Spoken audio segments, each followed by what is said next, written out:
Susie's Variety, and Tapio Hospital. At Tapio Hospital, caring and competent obstetric consultants will see you safely from prenatal care through delivery with a team of excellent pediatric and anesthetic support. Tapio Hospital, where the patient safety comes first. Rev-Up St. Lucia is located at Unit 4, Gablewoods Mall, Sunny 8. It's delicious. La Place Salazar is the true home of quality meat and deli products, selected and priced to suit every palate and pocket. We sell all cuts of meat, poultry and fish, from tasty lamb necks and succulent pork chops to lean dolphin and juicy top round steaks. Our deli items include turkey, ham, bacon, pork sausages, meat patties, chicken nuggets, deli ham and eggs, so that breakfast or that party is a breeze. And for your added convenience, we sell restaurant essentials and grocery items. So where's your next meal coming from? La Place Salazar, of course. La Place Salazar, Castries, Groselet, Beaufort, and Soufrière. It's delicious.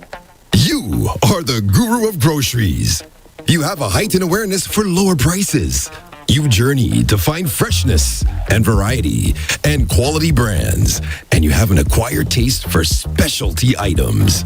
You want to set a good example for your followers. And that's why your higher calling is Susie's Variety Store. 2 stores that beat the giants on pricing, variety, and quality. Susie's Variety, small store, big love. Located in Cantonment, Vieux-Fort, and Bois d'Orange, Groseilliers. Telephone 458-4161. It's now time for Doctor in the House, hosted by Dr. Leonard Suraj. Dr. Suraj, a very good evening to you. Good to see you again. Good evening, Andre. Good evening, listeners and followers of this program, viewers. We are here live, streaming live on Facebook, YouTube, Instagram, and X.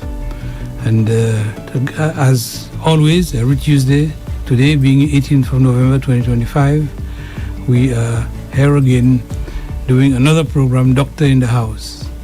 Now, last week, before I introduced my topic, last week, we had one of the most memorable academic conferences hosted by the St. Lucia Medical and Dental Association and a hospital in the States called Stony Brook Hospital, one of the upper 4 of the bigger hospitals or academic hospitals in the New York City. When you say we had?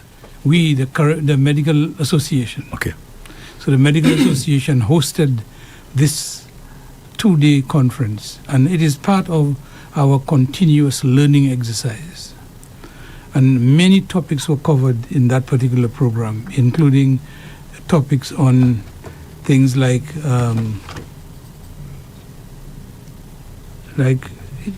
medical controversies, medical legal aspect of medical practice, and chest injuries, penetrating chest. That was an extremely graphic one. They show you a lady got stabbed right into her breast, and the knife is dangling and then vibrating, pulsing as she lie on the bed. So they were telling you, how do you treat that? Do you go out and just pull the knife? Because that knife could very well be blocking a vessel and preventing it from bleeding. Mm. And so they took us through all that and the emergencies and that kind of thing. So it was really well done. But one of the the iconic talks we had was by a group called Carry Genetics, introducing a new concept in our practice of medicine. So I thought it was such a good topic that I persuaded 2 of the members who were there to come and share their thoughts with you, the audience. And therefore, I have brought with me Mr. Abraham Weeks, who is a well-known pharmacist, and another gentleman, Davy Fredericks from the South, and he's the CEO for that particular company called Carry Genetics. I don't really want to get carried away by Carry Genetics, but I will tell you that I would introduce these two gentlemen with me. Gentlemen, welcome, and just give a little bit about yourself, just so the audience can have a feel of where you're talking from. Right, okay, so good night, everybody. My name is Abraham Weeks. I'm a pharmacist by profession. I work for the Organization of Eastern Caribbean States, the OECS Commission, but I also help carry genetics and my colleagues in the area called pharmacogenetics, basically giving information and advice where that is concerned. So briefly, that's what I do with my colleagues here.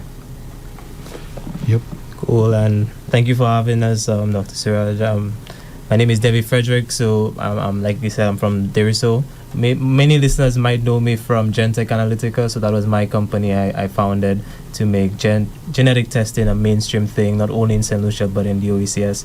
Right after I launched this company, I left to do my master's in genomic medicine, and then through then I was able to meet the Carry Genetics team. They're based in Bermuda, and we saw that we were doing the same thing. We were trying to solve the same problem. Why not work together?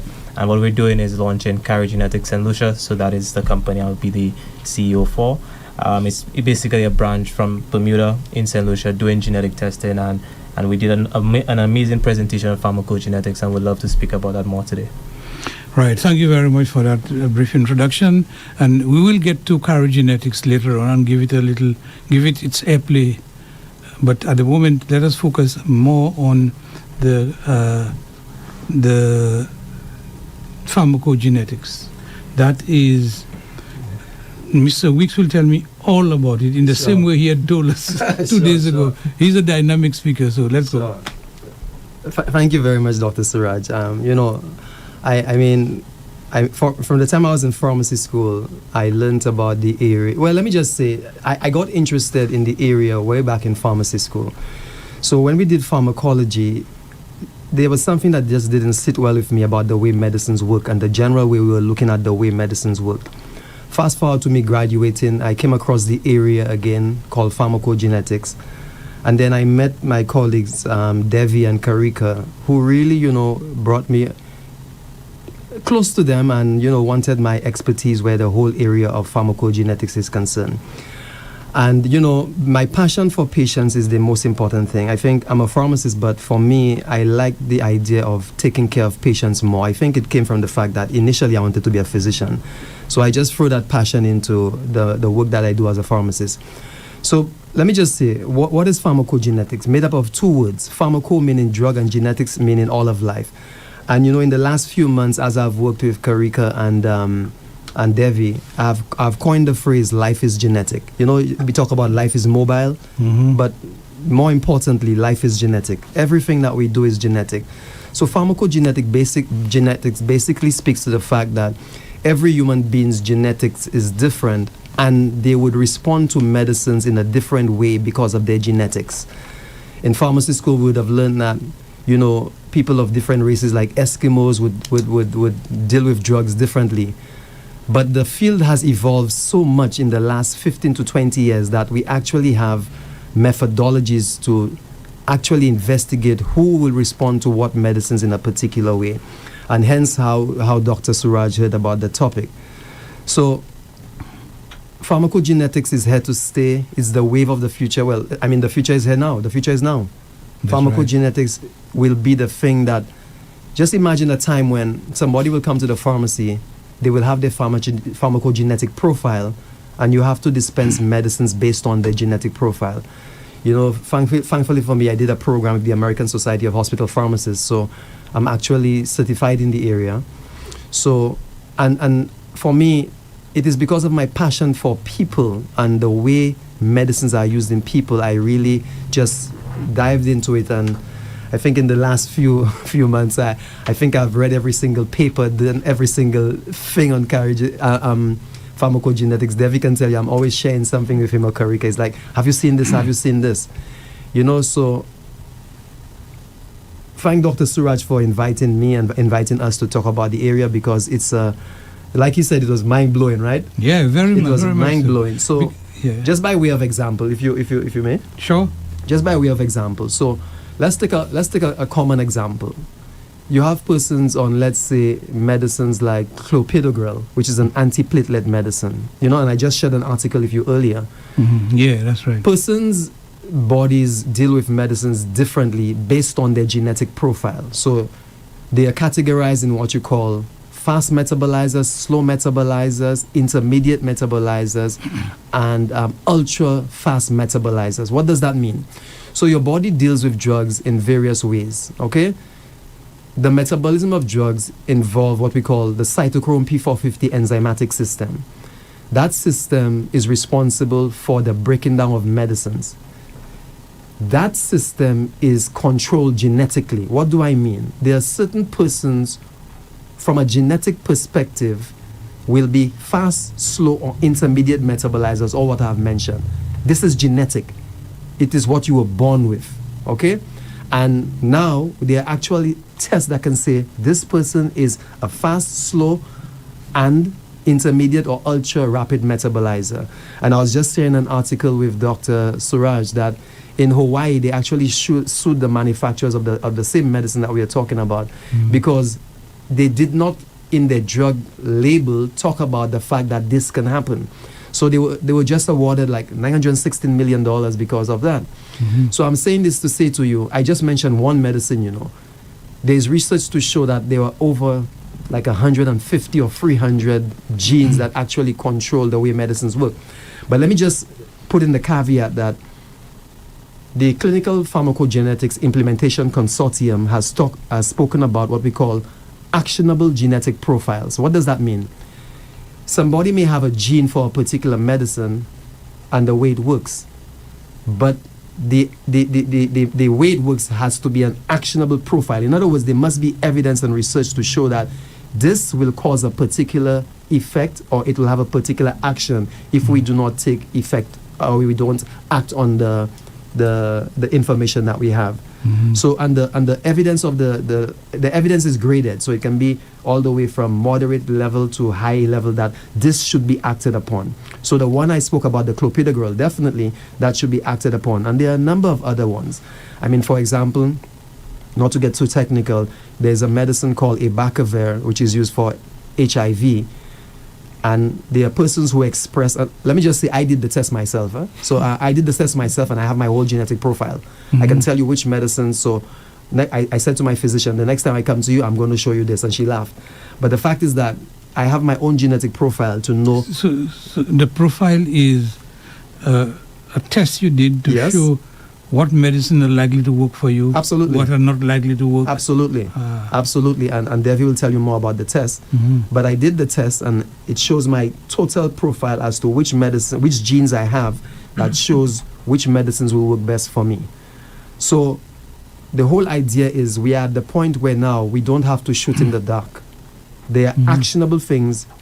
And I didn't speak much about this before because we didn't reach that point in St. Lucia we were talking about, and Devi can say to you. And it's a 20-minute talk. Exactly. So there's no, exactly. So I kept the information to myself over the past couple of months because there was really nothing I could say or do because, I mean, there was not a widespread knowledge of the thing. But since myself, Carrie, and Devi have been working together, now we have done the presentation, now people are aware, and now we'll hear people asking more questions about what is this pharmacogenetic thing. Well, the pharmacogenetic thing is real, so real that I have this profile for myself, I keep it close to me, I know that I shouldn't be using certain medicines, but I just want to make the caveat that it's not every single medicine under the face of the planet.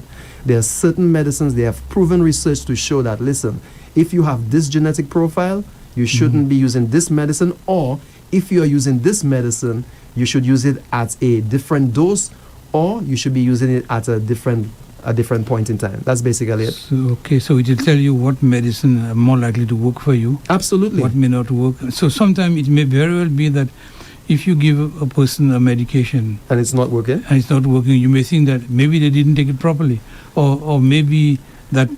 But we never thought before that their person may be different and cannot accept it. Well, that is exactly what it is. So I was talking to one of the physicians at the conference, and that's exactly what she was saying to me.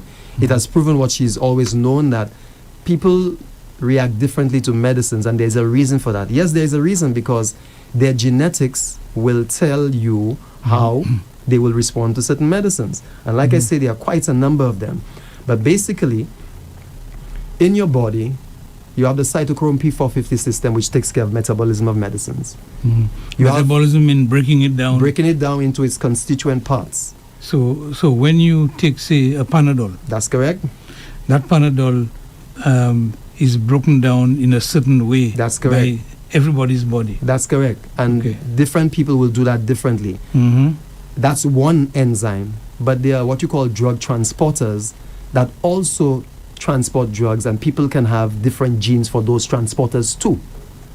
And they are, Transporting it from where to where? so, for example, if a drug has to be transported to the liver to be metabolized, there is a transporter for that. Okay. So let's talk about a classic example. A drug that you use for cholesterol, let's say simvastatin. There's an actual gene that controls the transporter that carries that drug to the liver. If the person has an absent gene, that means it will not be carried the way that it should be. Or they can have, I would say, a more active gene that causes it to be carried faster. Or they can have an absence of the gene that causes it not to be transported. So one of the classic symptoms of using a statin drug, people talk about muscle pain. So you hear people talk about when they're taking these drugs, they have muscle pain. The reality is that it may be that some of these people are slow transporters of that particular drug, so that it causes a buildup which can lead to the muscle pain. So I'm just saying there are a number of different drugs. I'm just using a couple of them. But that one is very important, the cholesterol one. cholesterol, simply because when somebody has a high cholesterol, Yes. first of all, we say, well, try diet and see if it will bring it down. So you give them diet for 3 months. You do the test again, cholesterol still high. So you begin to say, are you really taking the medication? But what it is, it could very well be either they are not sensitive to it, or the gene that code for the enzyme that breaks cholesterol is not there.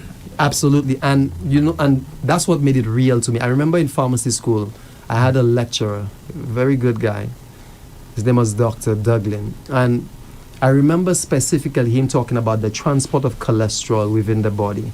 And every time I talk about this particular example, it takes me back to that day when he spoke about there are people who are different carriers and transporters of these. And that was way back when. I mean, I graduated in 2001, so I mean, that's way back when. That's 24 years ago. Yeah, so I mean, that always stuck with me, and there's a reason.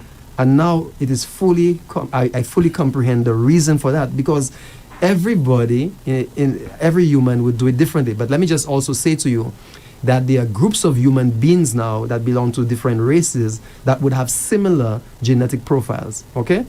So for example, we talk about the earlier example I gave. So we have people who take what you call lisinopril. These are what you call ACE inhibitors. These persons would be more prone to suffer a particular side effect. Now, there is a gene that has been identified for that, but it's not an actionable gene. What do I mean by that? We cannot say definitively it is because they have that gene, because they get that side effect. But there has been a gene that has been identified that can be associated. You get the point? So there are those that have been identified and we can say, yes, this gene causes this. But there are those that have been identified, but we are not really sure if it is the one associated with it. And David will talk a little bit about polygenic risk cause, and he'll say a little bit about that. But it is a lot of things that are coming together to help you understand the fact that there are many things. It may not be the gene only. There's the area of epigenetics. Epigenetics speaks to how behavioral activities and the way you do things affects not your genetic makeup, but the expression of your gene. And he's the geneticist, so he'll tell you more about it. I'm just giving you a snapshot. But these are the things that this is where we are, and we are in the era of what we call personalized medicine. We no longer have to be to the place where we are at the mercy of, I get a medicine, will it work or not? No, we are at the place where there are certain medicines we know they will work in a certain way. I hope that did justice to that. I want to make one point there, and that is side effects. So when you get, say, a medication from the pharmacy with a box and all the list, long list of side effects, everybody believes that they'll get all of that. Right. But it may very well be that when you take a pool of say 5,000 people and looking for the side effects. 1%. They may have different side effects, but Absolutely. the same thing may not affect all. Absolutely. Absolutely. But again, if you didn't write the side effect down, then you can easily be challenged or sued for Absolutely. And that's the fact now. So at this point, when we're talking about pharmacogenetics now, there are people who actually know about this and they will start to ask the question, okay, so if I'm about to take this drug, am I going to be able to test? You know? So that's where I come in. And I mean, like I said, that's why I've coined the phrase, life is genetic. All of life is genetic. Yes, it's genetic. I'm telling you. It's genetic. It's not only mobile, it's genetic. And so go ahead. Yeah, that's it. That's it for me. What I was saying is that we've been talking about genes and genetics, etc. The genes that you have are the what actually transmit your characteristics. Absolutely. 50% of your genes come from your mother, 50 come from your father. Absolutely. And the one from your mother, 50 came from her grandmother. Absolutely. And so you see that over the time you will have the genes. The genes are stored in the chromosomes. Yep. And the chromosomes are 32, is it? Chromosomes? 23 chromosomes. And each of them code for different things. So all the characteristics that we manifest and all the things about the genes that we're talking about are the entities that are stored in your genes and can be expressed, and many things can happen to it. It can be expressed, it can be suppressed, lots of different things. I mean, I don't want to get too technical, but we haven't even spoken about the fact that, okay, you have a gene, it speaks to how you can express and deal with a drug, your body, but I haven't even told you about how factors can influence the way the gene is expressed. Yeah. I mean, this thing is just blowing my mind up. There's so many things. So, for example, okay, so I spoke about the enzyme metabolizing a drug, but I haven't even told you about the fact that a food can influence the metabolism of the drug, even though you have the gene, something referred to as phenoconversion. So there's so much going on, you know. But I'll let them speak a lot about genetics. Okay. Thanks, Eva. I just wanted to make a point there, and that was a good point about the phenoconversion. And I remember at the conference we were wondering how could we track this. The reality is we need the data, and I think that is one of the areas that the Caribbean has really a downfall of our region is very fragmented. You'd find that our islands are so isolated that it's difficult to get data specific to our region. And that is important because if I've been to multiple islands in the last few months, and everyone has the same problems: prostate cancer, breast cancer, hypertension, high obesity. And you're wondering, why is it that every country, although we're different, we have the same issues? So why is that the case? And that is why Genetics is there to do the Caribbean Genome Program to find out if it's a genetic reason for these conditions that we're seeing. Oh, let's take a little break, if you don't mind. I can see you're absorbed in the program. Yes, and we'll continue in just a moment. This is Doctor in the House, live with Dr. Leonard Suraj, brought to you the compliments of La Place Saint-Lézon, Susie's Variety, and Tapio Hospital. Tapio Hospital Radiology Department offers 24-hour service. We provide you with X-ray, CT scans, and ultrasound imaging using the most modern equipment that produces the best images for your medical attention. Call the Radiology Unit at 459-2201. Tapio Hospital, where the patient safety comes first.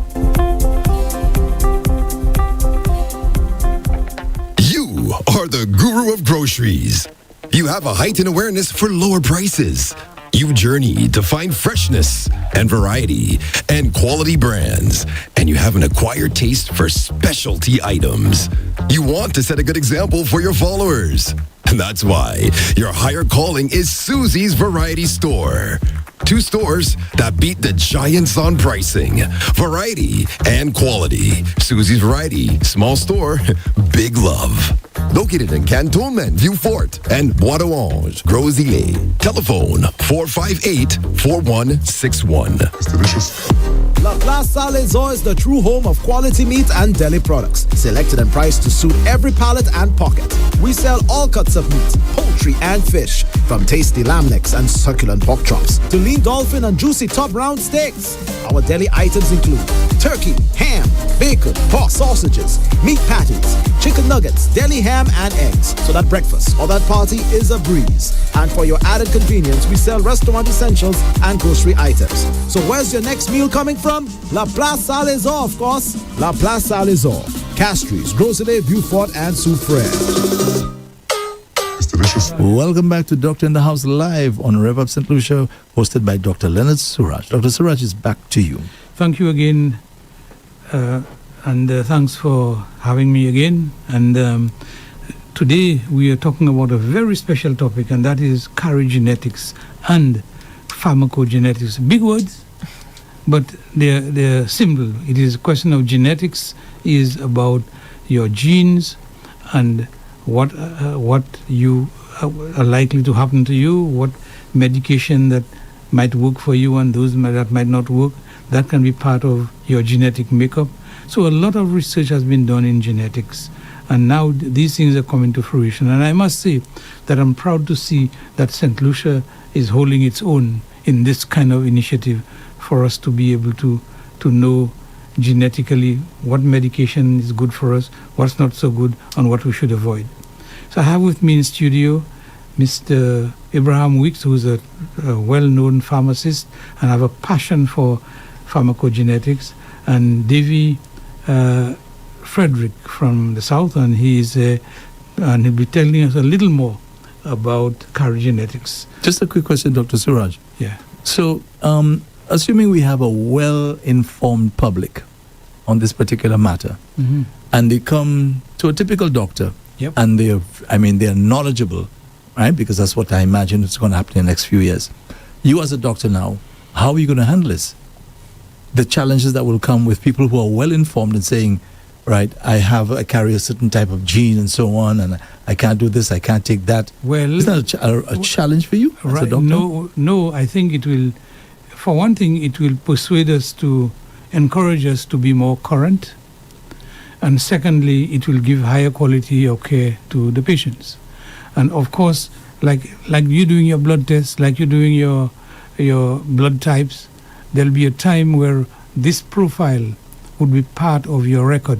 So you come in. So if you're unconscious, you come in. We have your profile.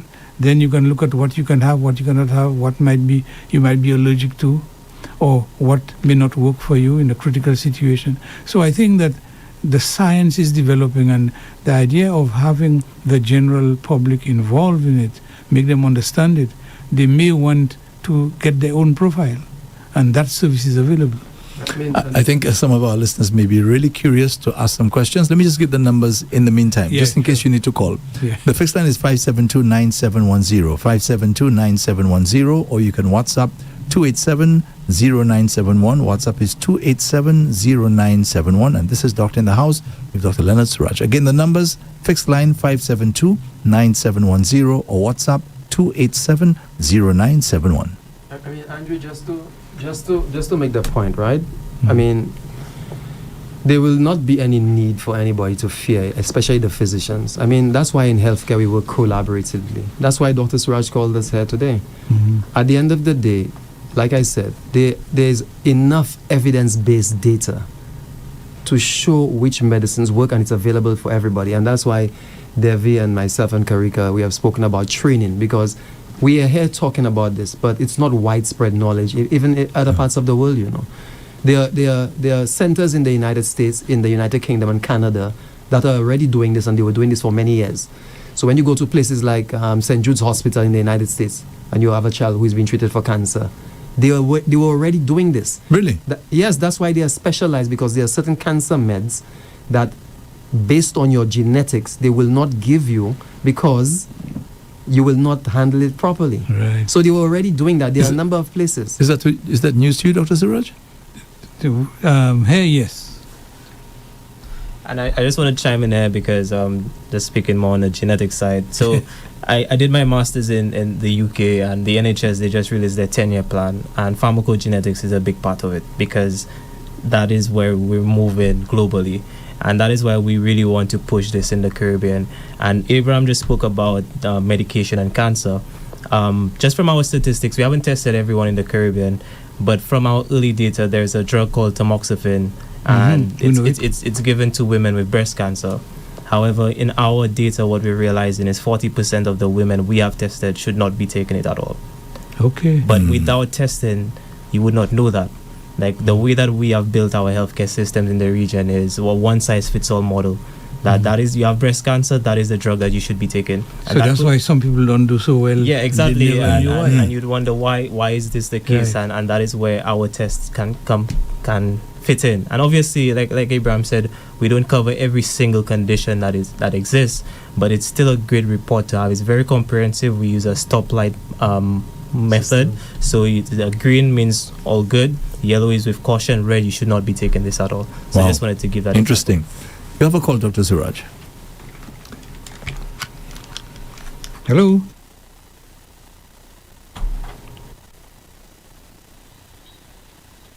Good evening to your guests.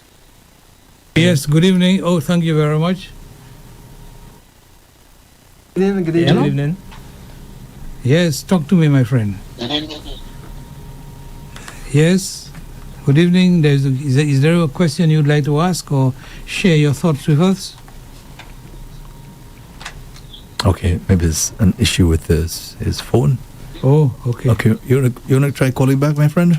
All right, let's continue. Yeah, All right. I mean, and like Devi was saying, I mean, it's so real. This is real information. Again, it's not about alarming people and everybody must be saying, oh my God, what drug am I on now? No, this is not what this is about. This is about giving you information to help you understand that there is a more efficient, targeted, personalized way. And the example Devi used about the cancer drug, there are many more examples. So for example, there's the painkiller codeine that is metabolized by the same enzyme that he's talking about. And if you're a slow metabolizer, that means the drug will accumulate more in your body and you will have more effects. If you're a fast metabolizer, that means the drug will be excreted or it'll be broken down faster in your body and you will have less of an effect. So, I mean, there are a lot of them. It's not about alarming and everybody to say, oh my God, I'm going to put, no, it's not about that. It's about arming people with information so now they know that they can ask a question. And I can tell you many more examples. But the key is, what we want is to keep people safe. You, Andre, your family, my family. My wife said, why don't we pharmacogenetically test our son? At the end of the day, that is what the UK is trying to do. From the time you're born, you do this test once, and then you have it for the rest of your life. So you carry it wherever you go, what you call your pharmacogenetic ID card, and then you can bring it everywhere you go. So anytime a medicine is supposed to be prescribed, boom. You have a call, Dr. Suraj. Hello, good evening. Good morning. Good evening. Good evening. Thanks for calling. The amazing good evening to everyone. I don't want to mix up your names, so I'll just say good evening to everybody. Good evening. And you guys are so true, and I'm so happy for St. Lucia. And I have done that test for mine. The test is BRCA1, the gene called, and I guess they have a bunch of numbers, C1961DUP, and it continues. And it told me that I had the cancer gene, 85% chance of getting breast cancer. So those tests can be done, and I'm so happy that this is happening in St. Lucia.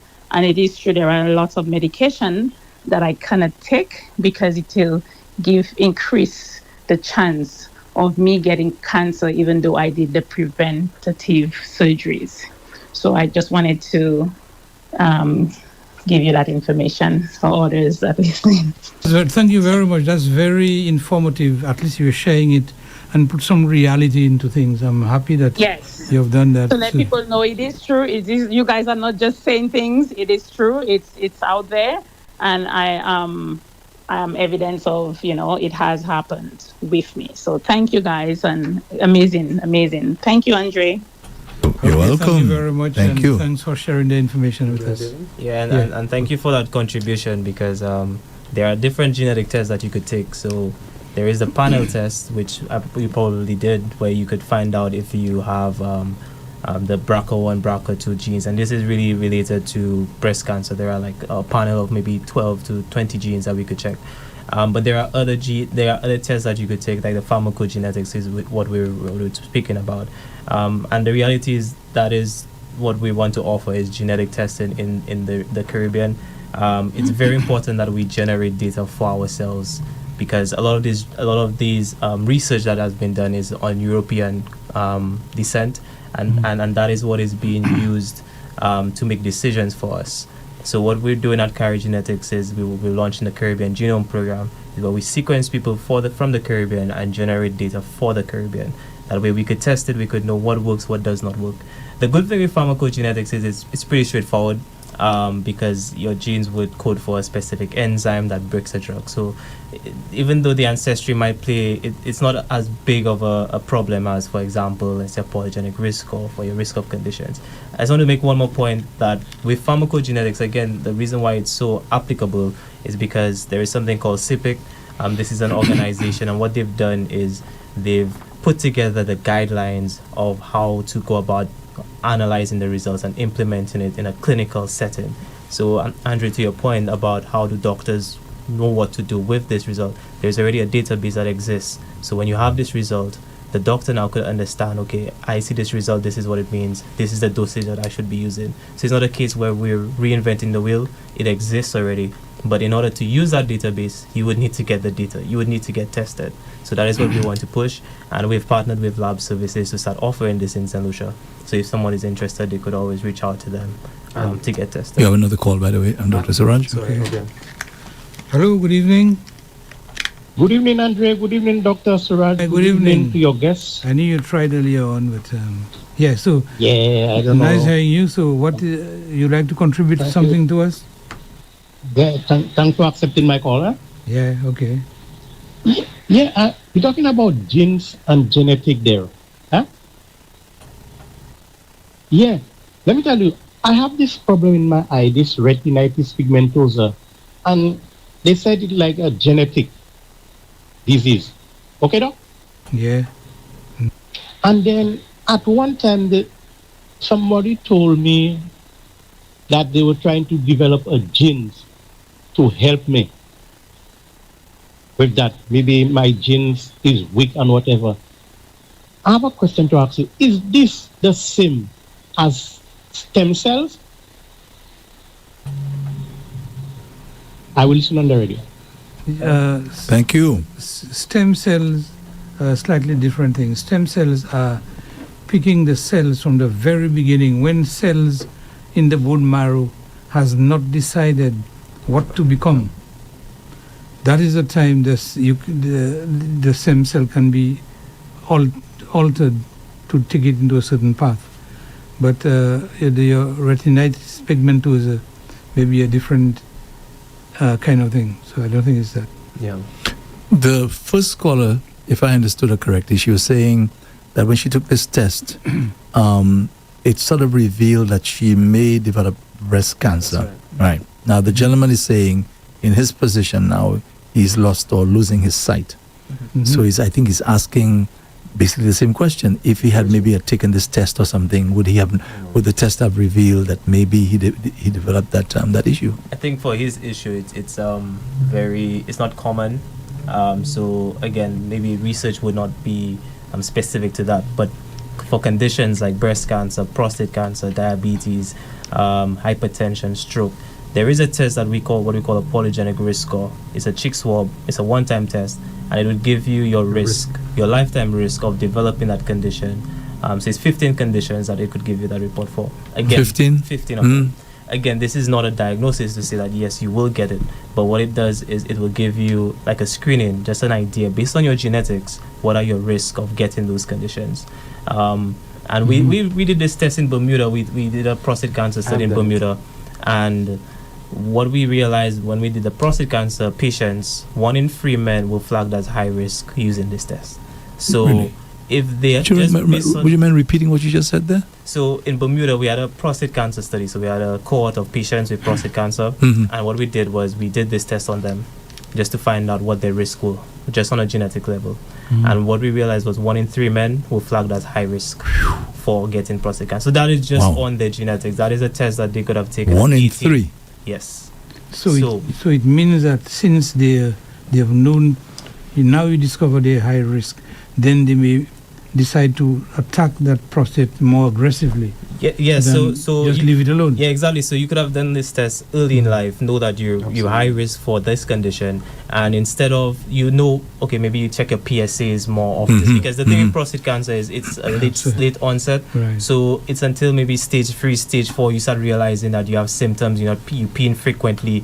But if you knew that beforehand, maybe you would be going to check, doing those checkups early on, maybe regularly every year, and then you would reduce. Maybe intervention could have been done earlier. So that is one of the tests. I've met with the ministry a few times to say like we should really be introducing this into screening programs, because now we could flag people for. And like I said, it's one test, you get 15 conditions. Davy, right? Davy, this is huge. Yeah, I mean, I myself have done the test, and my dad died of prostate cancer. His brother had prostate cancer, the other person. But I did the test, and it says I'm not at risk. You it felt says good? I have low risk. No, I mean, but what I'm trying to say to you is that. By the way, you have other calls, huh? Sorry. Go ahead. What I'm trying to say to you is that the test tells you your risk, and the rest is up to you. Yeah. So, for example, it says I'm at risk of diabetes, but the fact is that as long as there are things that are not genetic that you can do preventive things, absolutely. So it's not a life sentence, but it is right. information to help you live your life in a different way. Well said. Hello. Good night. Good night. Yeah. Andre. Good evening. Good evening. Yeah. Yeah. We talk. I know. I just have a brother who died from in ICU, and I remember every time the doctors could call us, anytime they would change or give him something, they would explain everything to us. Yeah, they would tell us what could happen to him, the effect of it, and they would tell us, well, it's 50-50 chance. Everything about it, they would tell us. But I remember I did have did surgery in my eyes. That gentleman is always talking about his eyes, and I did surgery in my eyes. I had retinal detachment, and it happened not once, not twice. But I had, when I did it in one eye, the other eye, the doctor told me I had macular degeneration, right? But he told me of an injection that I could use and so on. So but they never told me the side effect of the injection and so on, that it can cause retinal detachment. It's after that I read about it, and then I realized, and it happened that I got retinal detachment in the other eye that I was doing the macular degeneration injection. So I'm saying that some doctors does not explain everything to us, because understand, but some do. Yeah, and if it is, I'm asking if that macular degeneration and retinal degeneration is that genetic? Is that also genetic? That's my question. Element to it. Pardon? There is a genetic element to it. It may not be expressing itself very actively, but you can get a low-grade transmission. And because it is not a common thing, it's not addressed on a regular basis, because these are very uncommon conditions you're talking about. But they do have some genetic correlation. Yeah, and the next question is that I'm asking, why is it? There are lots of things that one can do, like things you can eat, you can drink, nutrients that you can take for your eye, and then the doctors are not telling you at all about it that could help. They only, all we talk about is eye drops and eye drop injection and so forth. But don't you think that there are herbs, there are things you can drink and mix, and because I'm doing a few of them, taking some nutrients, and I find it's helping. So I'm wondering, why is it that doctors don't tell us about these nutrients that you can take for your eyes and for different illnesses? Well, nutrient, maybe the doctors didn't know. At the same time, it could be that the nutrients you're talking about and the other things you're talking about are things that are trial and error, that has not been tested. So a doctor would be very hesitant to offer you a medication to which it has not been tested, or it has not been tried, or they have not purified it and see the side effects. So you might take it and luckily everything went well with you, but another person may take it and may have the opposite effect. And so the doctor, if it is not a prescribed medication, they would tend to prefer to be on the safe side and give you things they know. So if I could come in. So yep. So let me just say to you that there's pharmacogenomics, there's nutrigenomics, there's toxicogenomics, and let me tell you what all that is. The same way somebody's genetics will speak to the way they respond to a medicine, nutrigenomics speaks to there are people's genetics, they will respond to nutrients differently. There are people whose genetics will respond differently to toxins. You get my point? Mm-hmm. So it's a wide and broad area. So the point is that you may take a product that has not been proven to work and it may be working for you, but the fact is that we cannot generalize it to everybody and say everybody should be taking it. Because like Dr. Suraj said, it has to be trial and tested. There's no way as a pharmacist I'll be telling people to take things that I do not know by science has been proven to work. And then somebody will say to me, well, you know, there's case information, but in science we go by what is the strongest evidence that will prove most beneficial to persons so that they will not suffer untoward effects. That's how it's done. We do not go by hit and miss, but now that we're in the era of genetics, we can say to you safely that, listen, there are certain things that we know that you should not be using, that we know you should not be taking. And if there's no evidence to prove that it works, then I would say to my patients, stay away from it. It's just plain as that. You have another call, Dr. Suraj? Hello, good evening. Hello? Hello, yeah, good evening. Thanks for calling. You're welcome, Dr. Suraj. I have a question. Sometime in August or September, I had breast surgery, but it was to remove high-risk cells. And I was found to, the doctor said that there's no cancer, but there are high-risk cells, and they removed it. But then I was told that I still have a 40% chance of getting breast cancer. So if I get that test done, the test they're talking about, can it reveal that there's a possibility that I will not be getting breast cancer in the future, or I will be getting breast cancer? Because they still told me I have a 40% chance of still getting breast cancer. And she offered me to put me on some meds. I said, I'm not going to go on any meds. She told me I can do my little exercising and walking. I chose that instead. I'll be listening for the response over the phone. Thank you. Thank you for your question. It's a two-part question. You go first with the pharmaco. Okay, so from the genetic perspective, the reality of getting conditions like cancer is it's a bit complicated. Yes, there is a genetic component, but it's not fully genetic. Like your environment also plays a role. So I'm not sure what your specific case is. So I can't say that it would reveal if you would get it or not. What we're looking at is based on your DNA, like Dr. Suraj said earlier, you get 50% from your mom, 50% of your dad.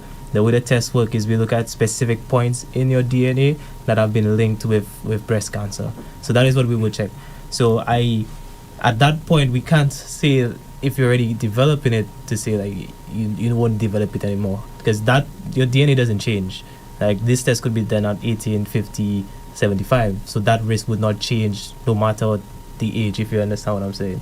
Absolutely. So for your specific case, I don't think we would be able to say if that 40% stands, or if it's less or if it's more. It would be the same no matter what point in time you took it. I mean, as for the medicines, that's a separate issue now. So the other test, the pharmacogenetic test, that test will reveal to you which medicines you would be most responsive to. I don't know what medicine the doctor put you on. I can't speak about that. But the test will specifically speak about the how many medicines? 150 something medicines that it'll show your response, how your body will respond to that. So both tests are available, but the pharmacogenetic test, just to make it clear, will show you information about your genetic response to certain medicines, the 150 plus medicines that are on the list. And like David says, it has a stoplight criteria that says go, don't go, use cautiously. And that's what we're talking about. You have another call. Okay. Hello, good evening. Good night, Dr. Suraj. Good evening. Good night, and good night to the doctors in the house. Good evening. Dr. Suraj, I have a question. First of all, I'm hearing I can do the test, we can do the test, but what is the cost of the test? That I need to know. And the other question I am a lupus patient. Before, I have two children. I had two children before I was diagnosed with lupus. I had my third child after I was diagnosed. Is there a possibility that my children can have this same thing, and how do we know? Thank you. Two questions. Yeah. Okay, so I will speak on the cost. Mm-hmm. Anything with genetics it's not on the cheap side, I would say, but it's not ridiculously expensive to say $1,000 US. One of our cheek swabs is 300 USD. It's a one-time test, and we are working on ways to see. I've been in active conversation with the government to see if there's a way that we could maybe subsidize this test. But the reality is we need to pay for the reagents, we have to pay for the shipment of the samples. So it'll be difficult to get to because that when I first launched genetic testing and I wanted to do it in St. Lucia, the first lab I spoke to, they were going to charge someone $1,000, almost $2,000 US for one test. And I was like, wow, no one would cover that. So my next thing was to say, okay, let's see if insurance would cover that. Speaking to the insurance companies, and they were saying that genetics doesn't fall under their health insurance, which made no sense to me. But I think it's just a case of people being stuck in the traditional ways of defining what health insurance should be, right?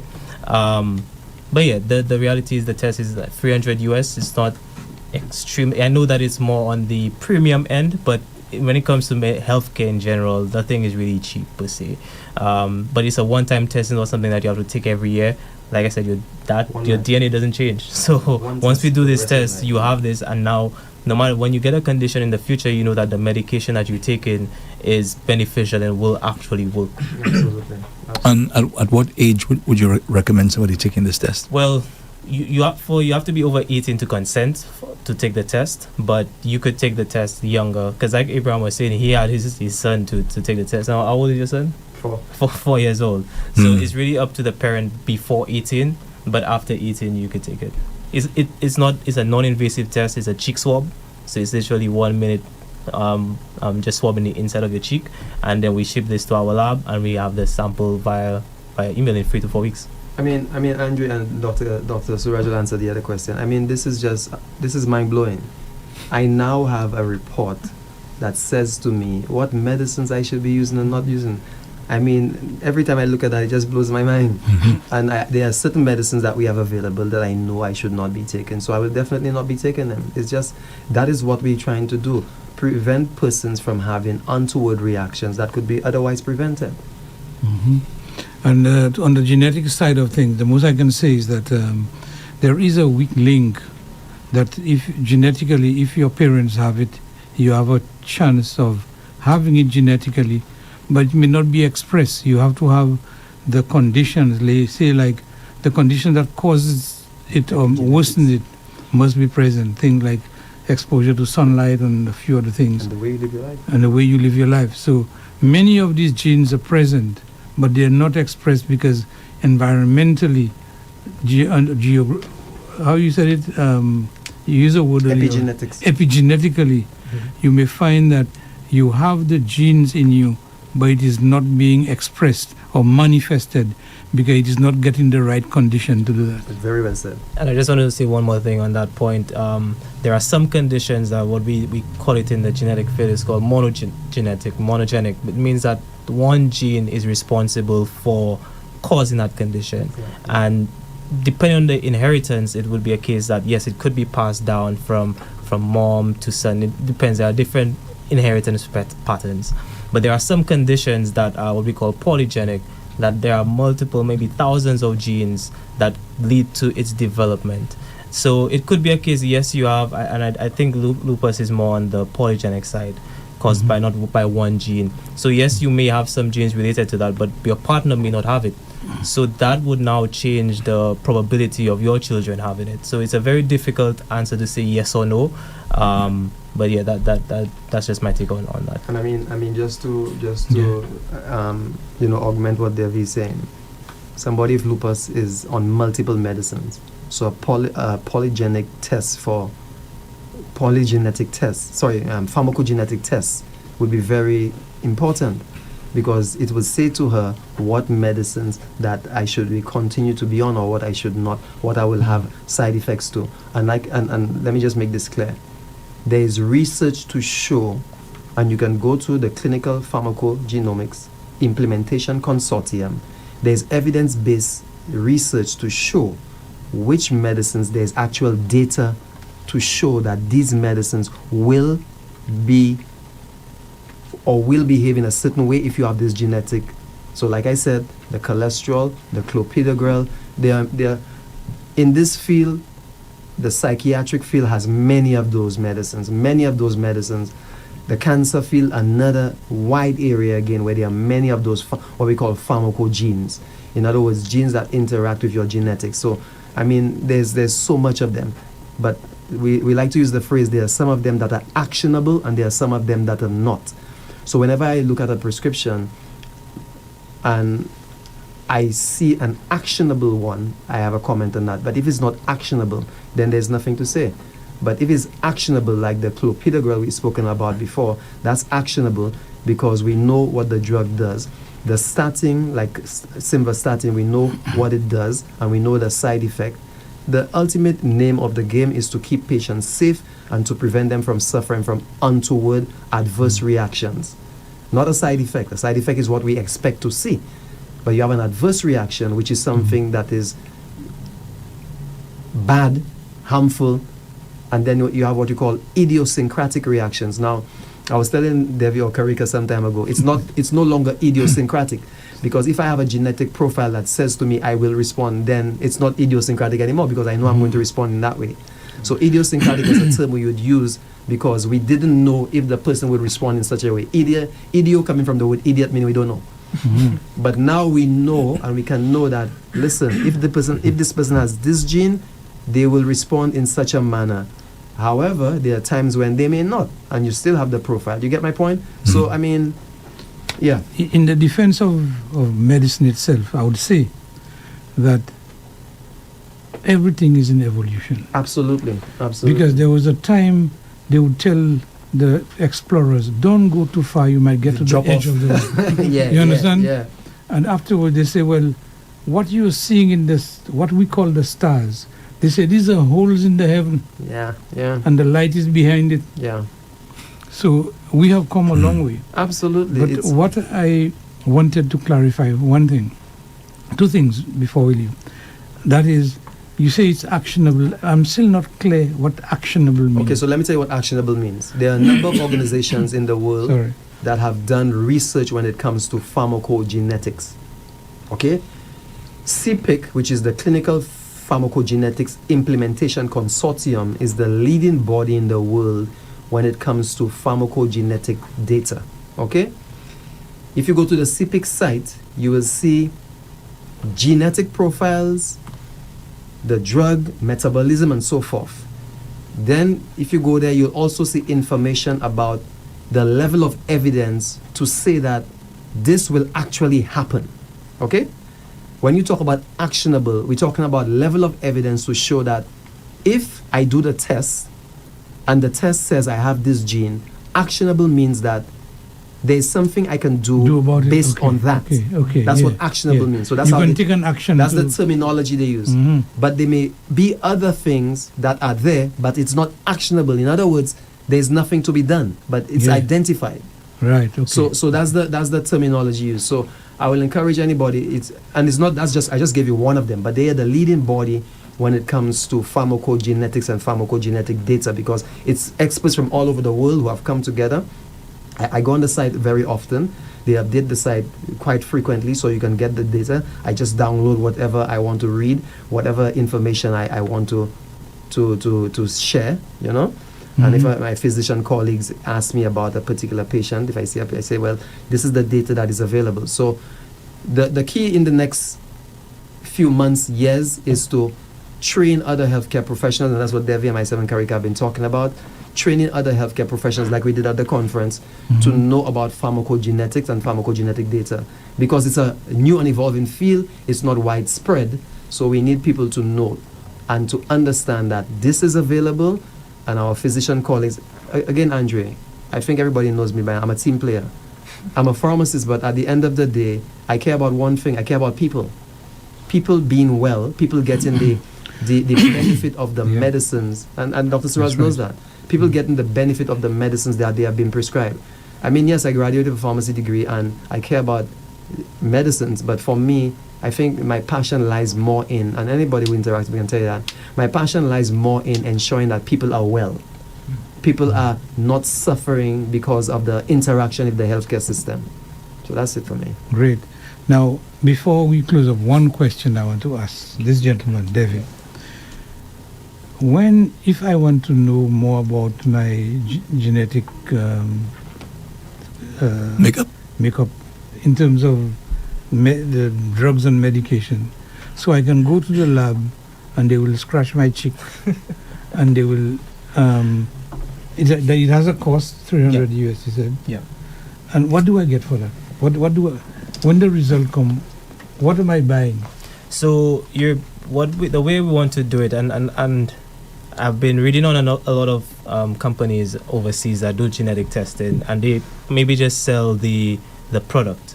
What we want to do is sell an experience instead. With counseling. And that is where Mr. Abraham Wicks comes to play, because he does the counseling. All right, I can see that. So we've been working on a pipeline together with Dr. King, where you could do a pre-consultation with Abraham to say, okay, you should do this I'm test. interested. Say Yes. I'm interested now. So you're interested, you speak to Mr. Weeks, Right. you would recommend you doing the test, you go over to the lab at any of their facilities, they would do the swab, and then you would get the results via email. Now, looking at the results, you as an average individual, you might not understand what this means. Right. That is where Abraham would come in again, post consultation, where he would now interpret the results and tell you this is what you should be taking, this is what you should not be Right. taking. Now, outside of just results, we do have a platform where we do online courses, and one thing I'm pushing is to anyone who gets tested gets added onto the course. So now you could learn from the basics of pharmacogenetics. Right now we have courses for just genetics 101 to learn about genetics. But these are other things that we want to do, because like I said, this is an area that the region is not really used to. It's very taboo. There are a lot of misconceptions out there. So as much as we can do to educate people and really build genomic literacy is important to this being properly implemented. Very well put. Genomic literacy. Yeah, very well put. I'll take that with them. Yes. So I think that the journey has just started. Absolutely. Indeed. Right. Absolutely.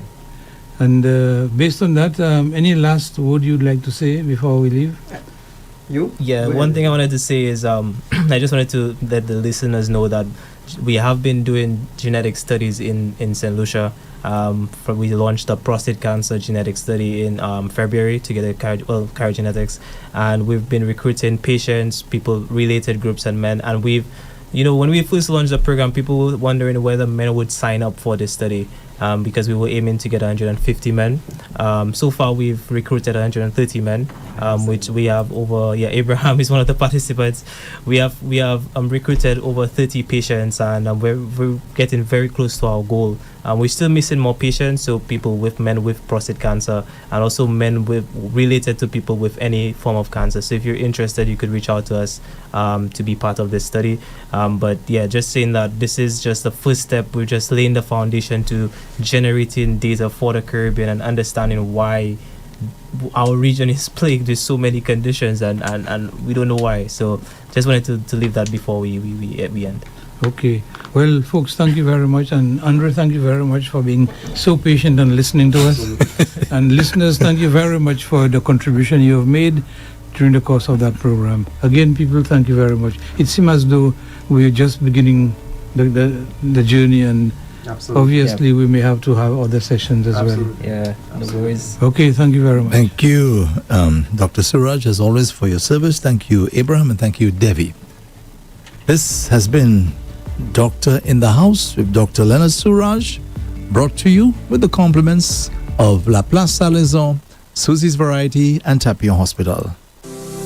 At Tapio Hospital, we operate a 24-hour emergency service for all your urgent healthcare needs. Our qualified medical specialist will be on hand to ensure that you receive the best of care.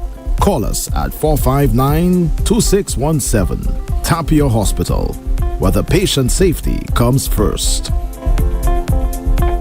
You are the guru of groceries. You have a heightened awareness for lower prices.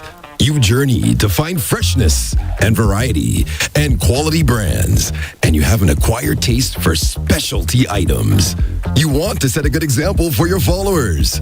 And that's why your higher calling is Susie's Variety Store. 2 stores that beat the giants on pricing, variety, and quality. Susie's Variety, small store, big love.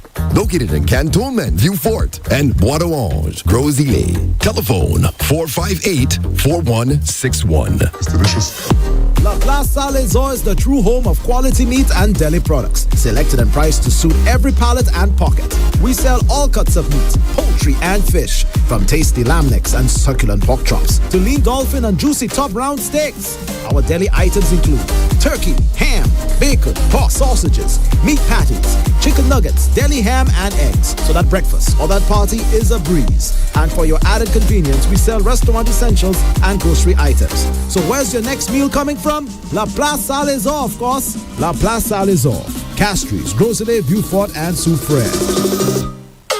It's delicious. Rev-Up St. Lucia is located at Unit 4, Gablewoods Mall, Sunny Acres, Castries, St. Lucia. Tune in on 95.9 FM or online at revupslu.com. Call the studio at 572-97...